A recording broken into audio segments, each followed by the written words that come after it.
All right, hello. Good morning, good afternoon, good evening, depends on the time that you are watching this. This is the last video lecture that you will be having for our midterms. And I encourage you to please watch this as a form of review as well, no? And to also incorporate the last lessons that we have, especially for my classes in MedTech that I have not yet met in Wednesdays. So, welcome back to our seventh lesson. We have utilitarian ethics.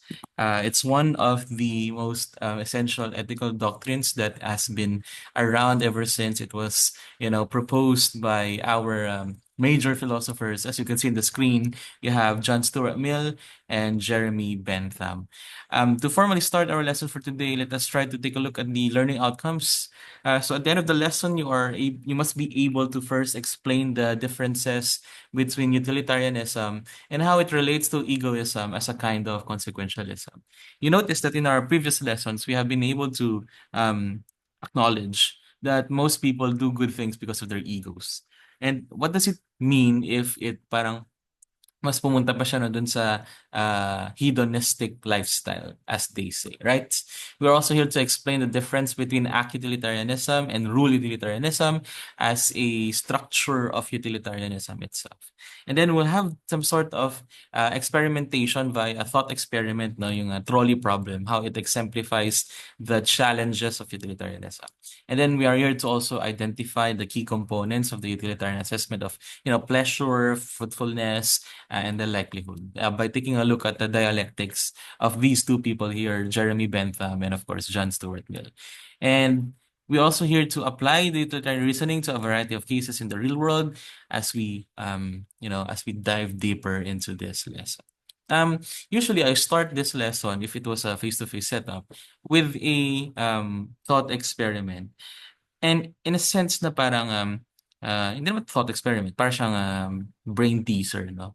So if you were a doctor in a hospital and then it has five patients who are in critical condition and then each requiring a different organ transplant to survive. So imagine nyo, limang pasyente, limang different organs ang kanilang kailangan.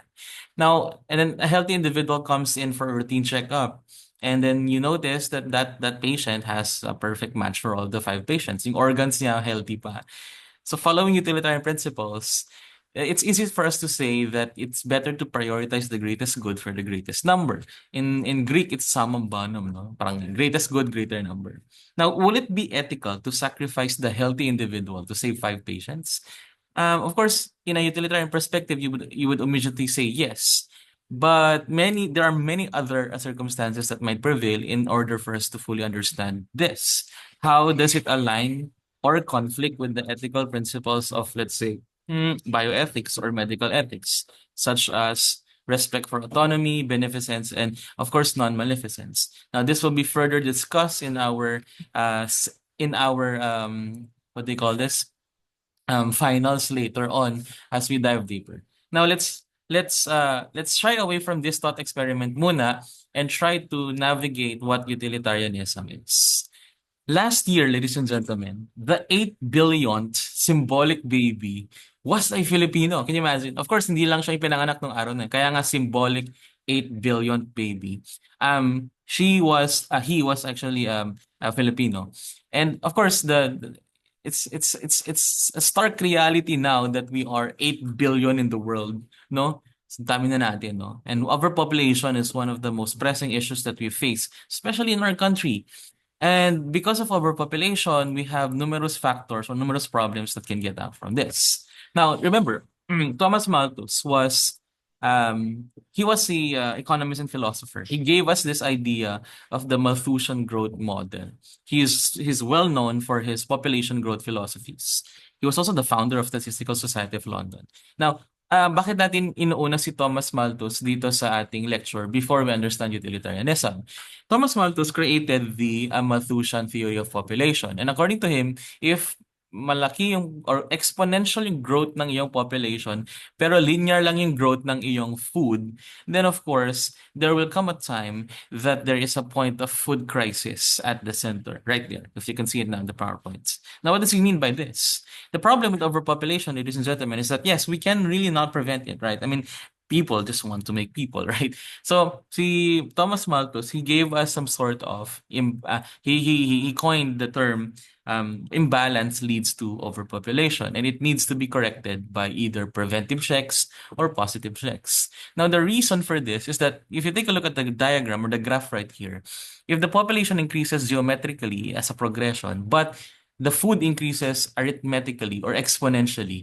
So you see the difference, right? So you have 1, 2, 4, 8, 16, 32, 64. Malaki na exponent. Sorry, baliktad. Exponential pala yung population and then um, linear or arithmetic yung food. So there will come in time that at the point of food crisis, most of us will clamor for resources. Now, Thomas Malthus suggested preventive checks. What are these? Late marriages. Teach people how to have chastity, moral restraints. But in a real world scenario, humans cannot really do that, right? I mean, take a look at India, for example. There are billions of people there. Or here in the Philippines na lang, no? I mean, even our poor people, no, sila pa yung mas maraming may anak, right? Now, pero meron din siya sabing positive checks. These are checks, positive siya but negatively connotated. For example, vice, misery, war, famine, or floods, di ba? Or eradicating the universe from some weird reasons. Now, for those who are Marvel fans out there, you know this villain right here, right? Si Thanos. Thanos was one of the most parang influential villains of any other superhero movie, and in the first three phases no of the Marvel Cinematic Universe. Now Thanos was a Malthusian. I mean, his ideology was heavily reliant upon the Thomas Malthus ideology. But my question is, was he at some point right? For those who are not fans of Marvel, what did he do ba, no? See, in a nutshell, by killing half of the population of the universe, he would want the half to also survive. This is a Malthusian theory. It is a utilitarian purpose in a sense that the survivors may be happier in that proposed golden age, wherein magkaroon na ng misery and of course decimate na yung kalahati. He even points out that this is already the solution in the homeworld of Gamora, yung kanyang adopted daughter, no? Punta siya sa Titan. Now, what's weird about this, ladies and gentlemen, is that Thanos, as a fictional character, believes that it was necessary to happen so that there will be some sort of golden age. Now, if you're going to take a look at it, in the real world scenario, what makes this philosophy even scarier is that it has real world precedents. 100 years before COVID-19, we had the Black Death or the bubonic plague. This was the pandemic that killed half of the population of Europe that ushered in the Renaissance period. Now, is Thomas Malthus right in his ideology, therefore, that it's okay to delete half of the, this is a positive check, therefore. Is it okay, therefore, to, let's say, just eradicate half not the universe, half of the population to justify that the next half or the other half will be happy? Now, that is the essence of why we're learning utilitarianism today. What is at stake? What even is happiness for all of us? Diba yun yung mga tinatanong natin? Why is it important for our utility to have some sense of purpose other than any other else? Remember, ladies and gentlemen, our lesson last time in deontology was like, wala tayong pakialam sa consequences. That is deontology, right? I mean, deontologically speaking, you do good things because it is your duty to do so. Now, dito sa utilitarianism, makikita na natin kung paano natin siya i-critic, right? So, before we understand, let's try to first take a look at who proposed utilitarianism as a forefront ideology in philosophy and in ethics. We have our boy here, John Stuart Mill. So, John Stuart Mill is actually one of the most famous and influential British philosophers during the 19th century. Actually, kapanahunan, no? Dito naman sa Pilipinas, mga kapanahunan ng liberal ideas. Of course, we had Jose Rizal for us. Parang yan, no? Parang si John Stuart Mill naman. He was one of the last systematic philosophers making significant contributions in logic, metaphysics, epistemology, even ethics, even political philosophy and social theory. Born in 1806 and died in 1873. But interestingly enough, he was also one of the most important public figures in the liberal platforms. Now, a short history a lesson on what liberal ideas are from conservative ideas. In politics, we have what we call political spectrum. Have you ever heard of a person say, masyado ka naman left-winging mag-isip or masyado ka naman right-winging mag-isip? So in the political spectrum, we have left ideologies, we have right ideologies. And ano yung pinupuntirya natin dito? Yung status quo. That there is something wrong with the status quo for left-winging people. They think the status quo needs to change, therefore they have liberal ideas. Now, in the modern sense, no, yung mga left people, di ba, yung mga left mag-isip, sila yung mga they are pushing for, same-sex marriage, divorce, because they think it's high time to change the status quo. Whereas the conservative people are right-winging because they think there's nothing wrong with the status quo. So they don't want, let's say, they don't want liberal ideas. They stick to the tradition. Kaya nga sila conservative. But John Stuart Mill was a champion of the liberal thought. In fact, because of him, he created this admired attributions of theoretical philosophy and related it to political economy. However, nowadays, Mill's greatest philosophical influences in moral and political philosophy is, of course, what now we have, utilitarianism. Or better yet, liberal utilitarianism. And babalikan natin yun in a short while. Kaya nga, it gave birth to what we call philosophical radicalism. Pag radical mag-isip ang mga tao, of course, they want change. They want absolute change. Interestingly enough, Mill was raised in that tradition of philosophical radicalism that was made famous by Jeremy Bentham. And pag-uusapan din natin mamaya si Jeremy Bentham in a short while. Now, the issues of the society during those time kasi, imagine niyo na lang society noon. Whereas, most people did not have liberal thoughts. They were only either following their parents or their government or the church, or, they don't have their own thoughts. Not that they don't have their own thoughts, but they find it difficult to create some sort of liberal thoughts, is what I'm trying to say. Now, strictly speaking, utilitarianism assesses actions and institutions in terms of their effects on human happiness and enjoins us to perform actions and design those institutions so that they promote, in one formulation, the maximization of human happiness. Now, if you're going to take a look at the superficial way, ganda, no? Sino ba naman may ayaw mag-promote ng happiness?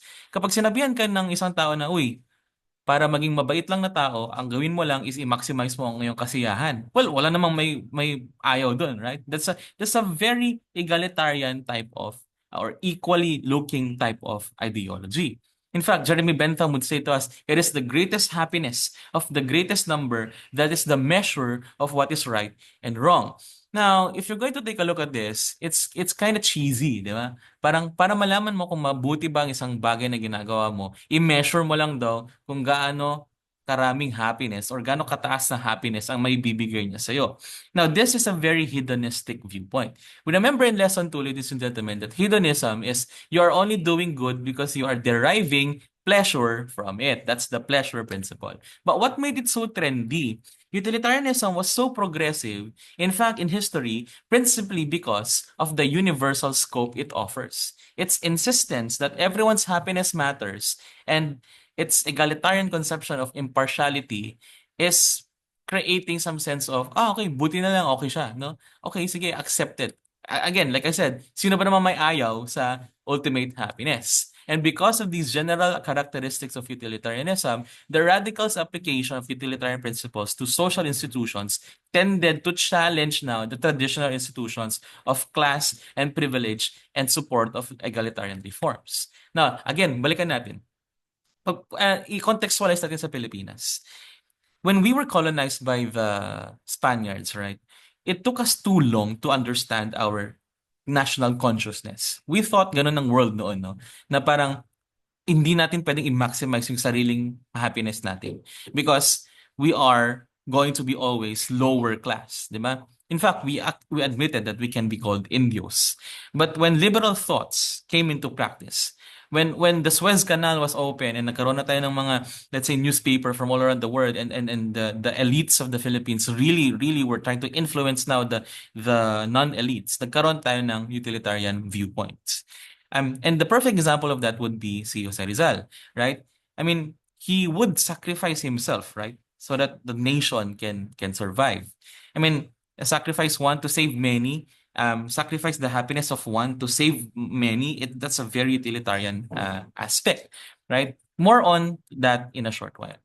Now, John Stuart Mill was groomed from birth to be the ultimate Victorian intellectual and utilitarian reformer. In fact, John Stuart Mill was an apprentice in big universities that his father shaped him to be.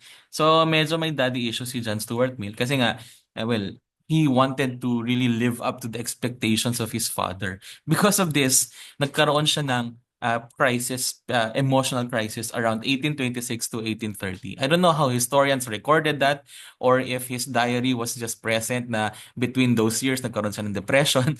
But of course, he recovered naman. He was assisted by his friends Thomas Carlyle and Samuel Coleridge. These were his roommates and colleagues and whatnot who introduced him to ideas and texts from the romantic and conservative traditions. Because of this, Mill emerged from his depression and then he became more concerned with the development of a well-rounded individual and with the role of feeling, culture, and creativity in the happiness of individuals. In fact, John Stuart Mill created this notion that it's okay to have sonder. Sonder is that philosophical aspect of parang alam mo yun, parang you imagine other people as entirely unique as you as well. Though Mill never renounced the liberal and utilitarian tradition and mission that he inherited from his father, his mental crisis and recovery greatly influenced his interpretation of this tradition. And interestingly enough, the philosophical radicals created this notion that utilitarian and liberal principles must be the only ethical principle that is supposed to be acceptable by the society.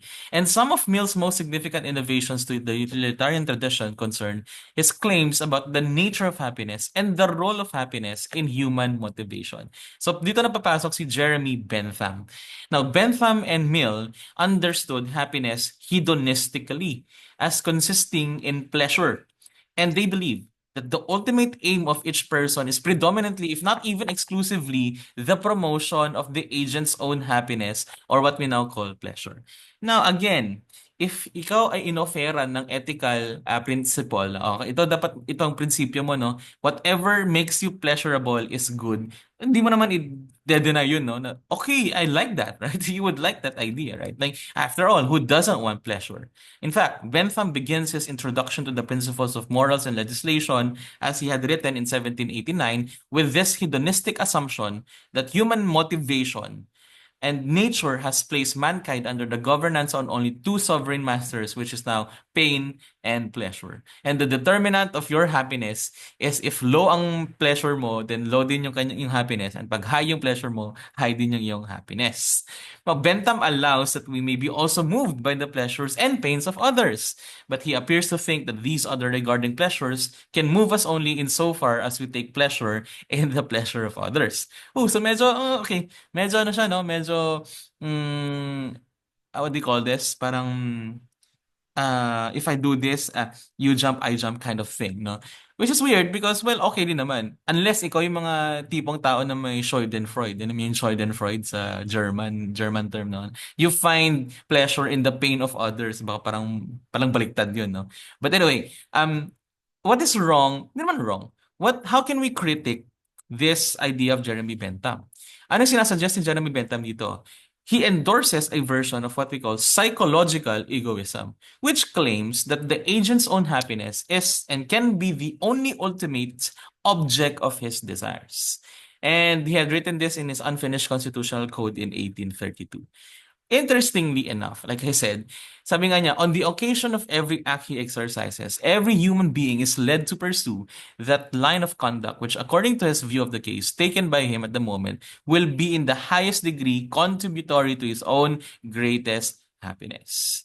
Jeremy Bentham is well, a master of pleasure principle. Bentham is such a hedonist about, things that for him, treating happiness is as consisting in pleasure. So the version of psychological egoism is now attracted to a more, parang is a deeper, which now we call psychological hedonism. Now, Bentham does not say that he believes that one's own pleasure is the only ultimate object of desire. He may see it as a generalization from his observations about the motives underlying human behavior. Because after all, as human as it can get, we all want to be pleasured, whether it is physical, mental, financial, etc., etc. And it remains to be determined whose happiness matters. One might even assume that it's the utility of the agent. This would be the ethical counterpart now to psychological egoism, which John Stuart Mill is trying to aim for. But more on that in a short while. However, Bentham's answer, and the answer of a characteristic of utilitarianism, is that there needs to be happiness of all. Now, of course, theoretically speaking, we cannot have that, right? Sabi nga nila, you cannot please everyone.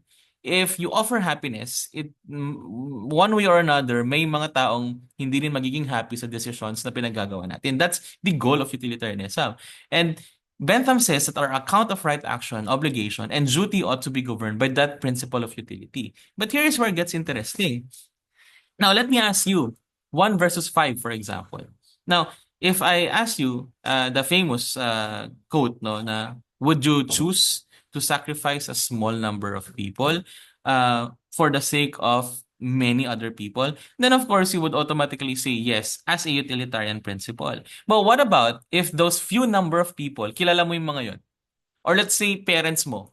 So would you sacrifice your parents for 100 number of random strangers? You might think twice, right? Because you notice that these are circumstantial in nature.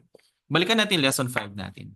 Socrates was trying to tell us that the only good is knowledge and the only evil is ignorance. For Jeremy Bentham, as a hedonistic guy, the only good is pleasure and the only evil for him is pain. Now, if you're going to take a look at this in a superficial manner, of course, you would automatically agree because after all, who doesn't want pleasure and who wants to have pain? I mean, if you are a masochist ba tawag dun? Or sadist, di ba? That you find pleasure in pain, then of course, that's not normal. I don't know if that's normal. I mean, this seems to imply, therefore, that an action is right or obligatory just insofar it promotes utility, and if it doesn't, then it's not good. But then the right or obligatory act would seem to be the one that promotes utility the most or maximizing utility. And for these reasons, it is common to understand Bentham as combining now psychological hedonism and what he calls hedonistic utilitarianism. Now, let's take a look at this. Mill's utilitarianism was kind of like, hindi pwede yan, no? Hindi yan pwede, bro. Kasi nga, you are only maximizing your pleasure and not the entirety of anyone else's pleasure. Though Mill accepts the utilitarian legacy of the radicals, he also wants to transform that legacy in important ways. And part of understanding Mill's contributions to utilitarian tradition involves understanding his disagreement with the radicals on issues about human motivation and the nature of happiness. Now, ladies and gentlemen, let's take a look at what Mill is trying to suggest. Nagkaroon siya ng dialectics. You know what dialectics is? It's the thesis, antithesis, or antithesis and synthesis. Now, di ba sabi ni Jeremy Bentham, siya yung nag-propose ng thesis. Sabi niya, it's okay to have psychological hedonism and hedonistic utilitarianism. For John Stuart Mill, sabi niya, teka lang bro, hindi. No?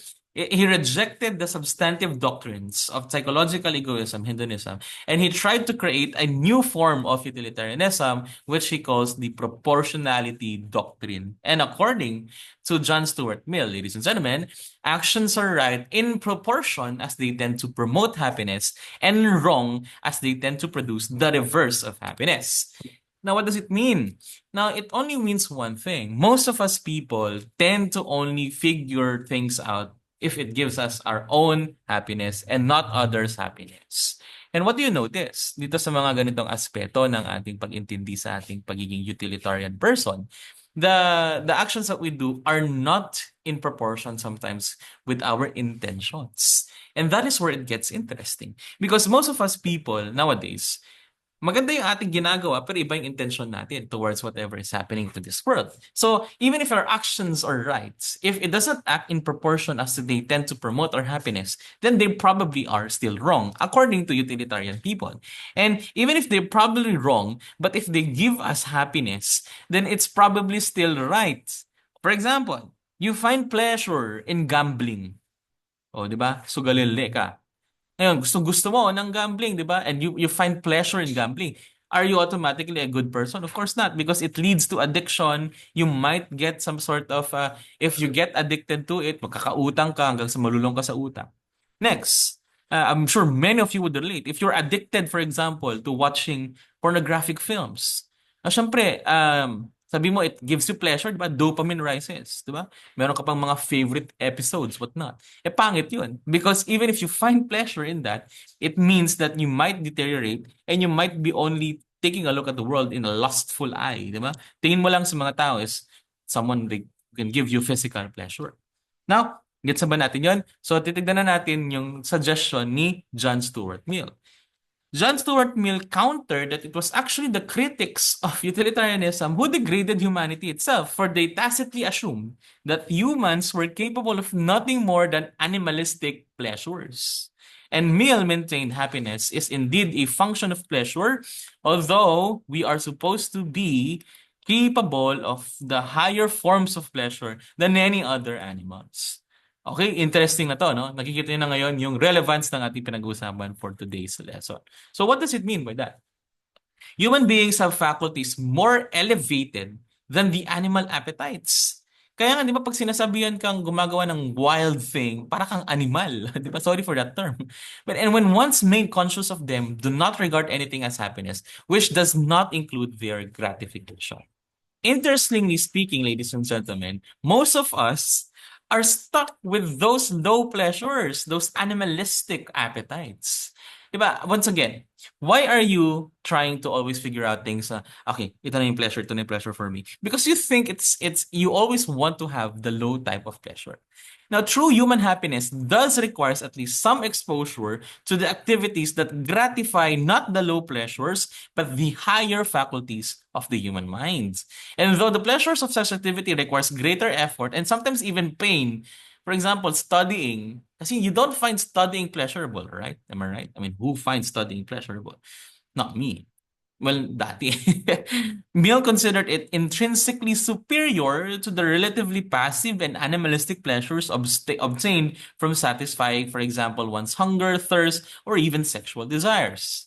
Now, ladies and gentlemen, hindi naman po sinasabi na wag na nating kunin ang mga lower pleasures. Ang sinasabi lang ni John Stuart Mill is we need to qualify and put in a hierarchy our pleasures. Unlike Bentham, who thought that the pleasure obtained from reading one good poem could be equal through playing many games of pushpin or following one's carnal needs, Mill's distinction is qualitative. A higher pleasure can never be duplicated through the simple aggregation of such lower pleasures. And that is where it gets more interesting. Most of us, ladies and gentlemen, are trying to figure out how to give pleasure and how to pleasure ourselves. It's kind of weird to say that, but you know what my point is. Now, all of us, especially nowadays, let's try to review again. Let's try to review again. Sabi ni Socrates, the only good is evil. The only good is knowledge, and the only evil is ignorance. Sabi ni Jeremy Bentham, the only good is pleasure. The only evil is pain. Now, interestingly, John Stuart Mill was like, hey, let's try to take a step back and try to evaluate that the only pain causes evil and pleasure may prevent evil. Therefore, for John Stuart Mill, pleasures are qualitative and hierarchical and are thus considered to be evaluated first before deemed as something good.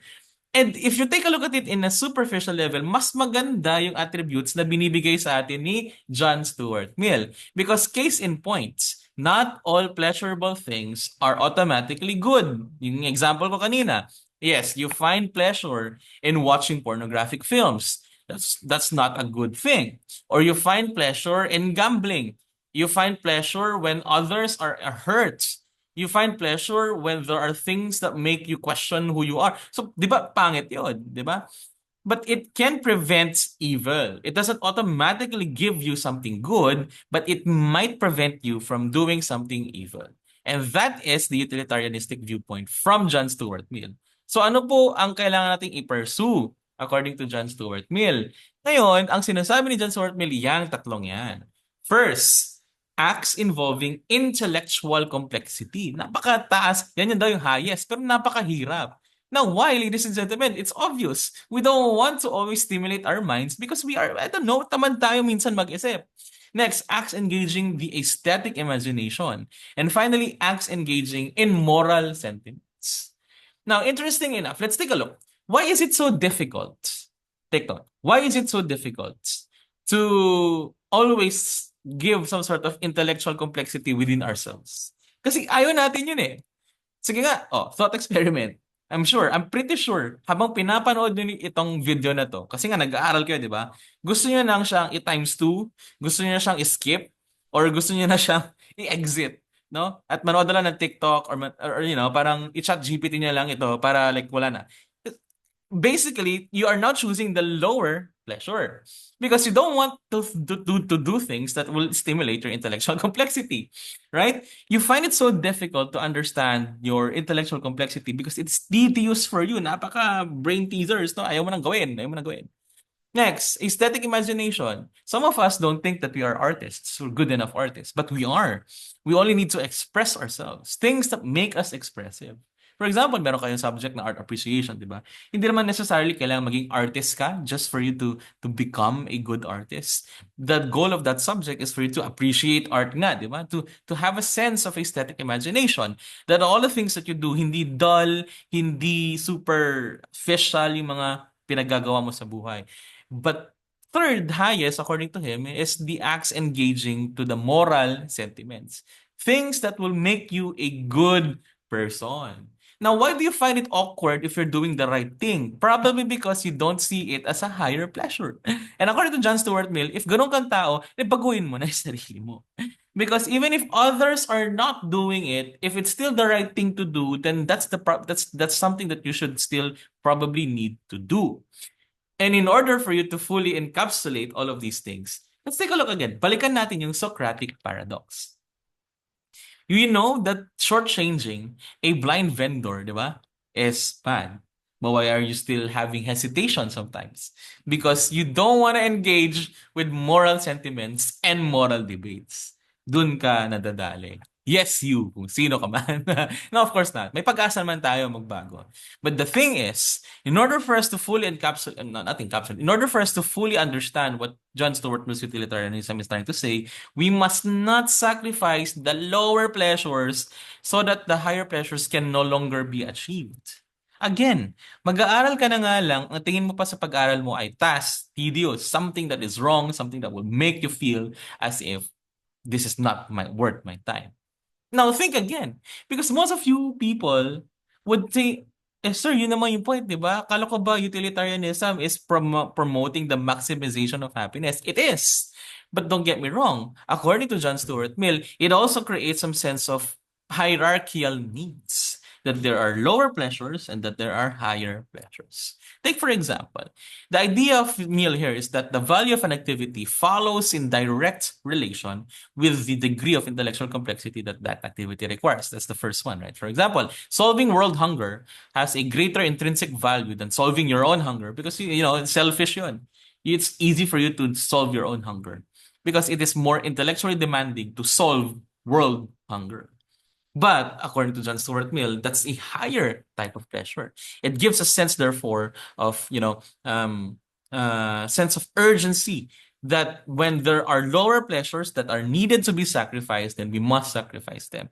Now, what do you notice? Di ba ganun din tayo sa previous lessons natin? What about our previous lessons? Di ba?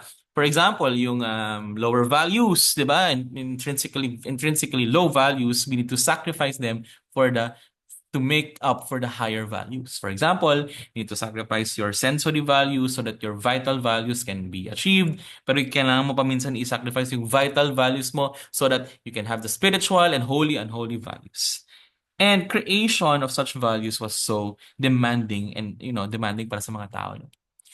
So we can conclude, therefore, that pleasure or happiness is the only thing that has true intrinsic value. But pleasure that is high, according to John Stuart Mill. And actions are right insofar as they promote happiness, wrong insofar as they produce the opposite of happiness, which is unhappiness. And everyone's happiness must count equally. That is the goal of utilitarianism. Now, may trolley problem dito, pero hindi natin mapapakita, no? Pakita na lang natin later. Now, the strands of utilitarianism by Mill is now the highlight of our lecture before we end it. As Mill's proportionality doctrine makes it clear, he endorses that utilitarian idea that duty or right action is to be defined in terms of the promotion of happiness. Pero lang sila ni Bentham, pero mas lenient si Mill. But exactly how Mill thinks duty is related to happiness is not entirely clear. But to understand the different strands in his conception of utilitarianism, we need to distinguish between direct and indirect utilitarianism. For him, direct utilitarianism is that any object of moral assessment, for example, an action, a motive, a policy, or institution, should be assessed by and in proportion to the value of its consequences for the general happiness. If it does not take it, pag hindi siya swak, hindi siya good. But indirect utilitarianism tells us any object of moral assessment should be assessed not by the value of its consequences for the general happiness, but because of its conformity to something else. Dito na papasok yung act utilitarianism and rule utilitarianism. Take a look at this. So, when he formulated this is now famously known as the act utilitarianism and rule utilitarianism. Now, let's take a look at what that means. Pag sinabi act utilitarianism, an act is right insofar as its consequences for the general happiness are at least as good as any alternative available to the agent. Now, interestingly enough, ladies and gentlemen, ang dami ko na sinabing interestingly enough, no? Pero sana interesting enough. Most of us would automatically use utilitarianism or act utilitarianism in everything that we do as an absolute moral parang sentiment. But let's take a look at it in this way. People who believe that act utilitarianism is better than rule utilitarianism are trying to tell us na, okay, absolutist. Para siyang deontological pa rin in nature. And rule utilitarianism, an act is right insofar as it conforms to a rule whose acceptance value for the general happiness is at least as great as any alternative rule available to that agent. Hindi nyo pa rin gets? Mas simplehan natin. Pag act utilitarianism, sorry, nabubulol na ako. In any given situation, one should choose the greatest good for the greatest number, period. Yun na yun. O, di ba? But for rule utilitarianism, we ought to live by rules that in general are likely to lead the greatest good for the greatest number. Saka mo lang daw i-achieve yung greatest good, greatest number principle if there is a rule that dictates for you to do or to follow otherwise. Again, thought experiments. Balikan natin yung pinakauna natin tinanong dun sa very first part of the lecture. Imagine you're a doctor in a hospital that has 5 patients who are in dire need of 5 different organs. One needs a heart, one needs a lung, two separate kidneys, and one needs a liver. Shout out pala no sa crash course philosophy for the graphics. Now, and then there's one person sa salot na sa lipunan, no? Is it okay to sacrifice that one person and harvest his organs to save 5 people? Now, for act utilitarianism, yes, it's okay. But for rule utilitarianism, let's try to first figure it out. Hindi siya muna pwede. Because in rule utilitarianism, it has a similar undertone with, naalala niyo ba? Kant's categorical imperative. First one, the universalizability principle. Sabi ni Mill, di ba? If we universalize moral rules, what would be the consequence for people's lives and happiness? Sabi naman ni Kant dun sa previous lesson natin, if we universalize moral rules, will it lead to logical contradictions? Now, nakita natin ngayon yung pattern. So, ang sinasabi ngayon ni John Stuart Mill, therefore, is that saka lang natin pwedeng i-accept, di ba? Yung yes, we can harvest one person and get his organs. So, to save 5 other people. Pero pag walang rule na ganun sa lipunan, if it is not universally acceptable, then it is still wrong, then it is still not good, then it's still not going to promote greater happiness for a greater number of people. Na, di ba? Sana hindi kayo nalilito. So, ulitin natin. Thought experiments. 5 versus 1. Pag act utilitarianism, yes, it is automatically okay to sacrifice one person to save 5 people. Period. Yun na.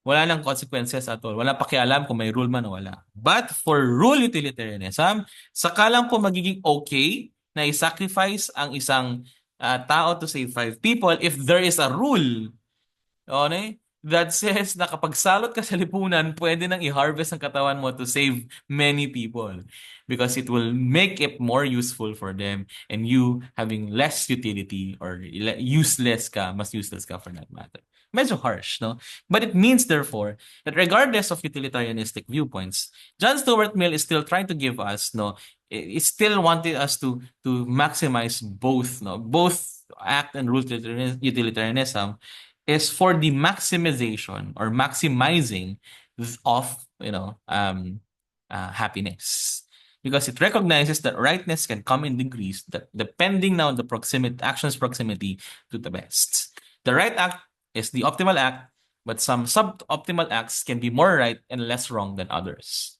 Similarly, this conception of rule utilitarianism assesses rules in both maximizing and in creating it as a scalar function or hierarchical in nature. At the end of the day, ladies and gentlemen, it's up to you how you will navigate towards utilitarianism if you see it as something that is good. Wrong spelling pa yung utilitarianism. Now, balikan natin as a conclusion. Was Thanos at some point right in his idea? If it were for act utilitarianism, he is probably right. But if it is for rule utilitarianism, he was definitely wrong. Kasi wala naman pong rule na sabi na, tignan, wala siyang standards eh. Di ba? Half of the universe basta wipe. Hindi niya tinignan yung standards. If we could just have wiped lahat ng salot sa lipunan, pwede siguro. Pero hindi niya naman ginawa yun, right? Or if we could just double na lang the resources. O, di ba? Something like that. Anyway. But at the end of the day, viewed in historical context, both utilitarianism and liberalism have exerted considerable progressive influence on the scope of moral concern, the design of public institutions, even the responsibilities of governments, and the interests and rights of the governments. Inevitably, there are questions about the proper interpretation, the adequacy and consistency of his various claims on these topics, talking about John Stuart Mill. But he has left an enduring legacy in both utilitarian and liberal traditions. Both traditions figure centrally in contemporary discussions of analytical, ethical, and political theory, and more importantly, of course, our subject, ethics. So we owe it to John Stuart Mill for creating such a theory and such ethical doctrine that gives us sense of urgency to act upon things. May mga videos dito pero hindi ko papakita na later na lang, no? Check out our references. That concludes our lesson for today, and this presentation was brought to you by Slidesco. Now, again, shout out sa mga nanonood pa rin hanggang ngayon. Sana nagustuhan nyo. Sana hindi nyo ako times 2, ano? I mean, sino ba kayo? Ano, joke lang. Don't forget, don't forget. Don't be afraid to reach out, no? And of course, via my email or of course my number, and I will reply in 2 to 3 business days. Okay, these are your pointers for midterms. You know this naman na binigay ko sa inyo ahead of time. But if you're, not my student, but we have the same exam, the other profs, just screenshot this as your pointers for midterms. That concludes our lesson for today. I hope you enjoyed. I hope medyo naintindihan nyo, hindi lang medyo, no? Sana naintindihan nyo na entirely kung anong utilitarianism. And then, of course, I'll see you in the next video recording. Goodbye!